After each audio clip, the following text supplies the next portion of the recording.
Magandang buhay mga idol, Sports Life Channel PH po. Eto na ang mainit na balita mula sa mundo ng PBA. Barangay Ginebra kumuha na ng pamalit kay Jamie Malonzo. Sino siya?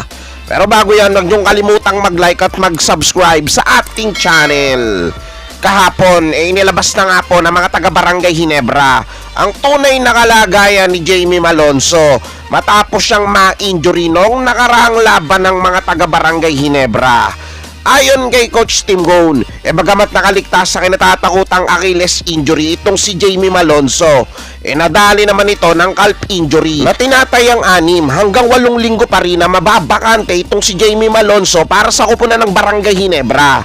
Dahil nga sa kalagayan na yun ni Malonzo, dalawa na nga po sa mga high-flying forward ng Barangay Ginebra ang nakapahinga ngayon bunsod ng injury. Nauna na nga doon itong si Jeremiah Gray na bago pa lang magsimula ang 48 season ng PBA, nadali na ng injury. Dahil sa mas patinde ng patinde ang mga bakbakan ngayong elimination round ng All-Filipino Conference, tila ba nagiging mas desperado ang mga taga-Barangay Ginebra na matapalan agad ang posisyon na mababakante ni Jamie Malonzo. Ngayon lang lumabas ang balita na nagpapahiwatig ang mga taga-Barangay Ginebra na gusto nilang kuhanin ng serbisyo ng former slam dunk champion ng PBA na si David Morel.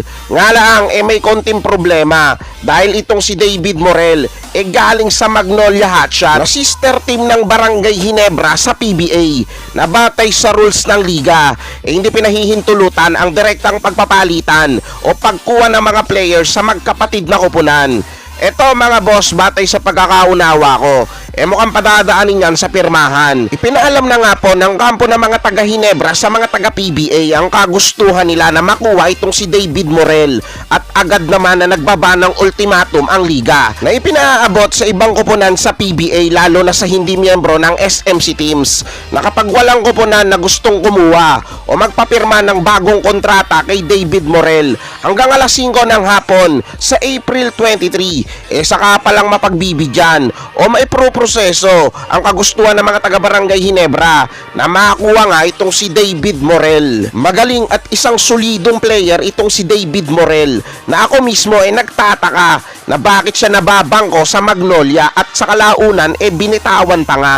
Pero noong nabigyan siya ng pagkakataon noon sa kupunan ng Converge, nakita natin na may ibubuga talaga itong si David Morel na bagay na mukhang nakita ni Coach Tim Gone. O kayo mga bossing ko, bago sumapit ang April 23 ngayong taon, may kupunan gaya bukod sa Barangay Ginebra ang magkaka-interest na kuhanin itong si David Morel o tuluyan na nga siyang makukuha ng mga taga-Barangay Ginebra?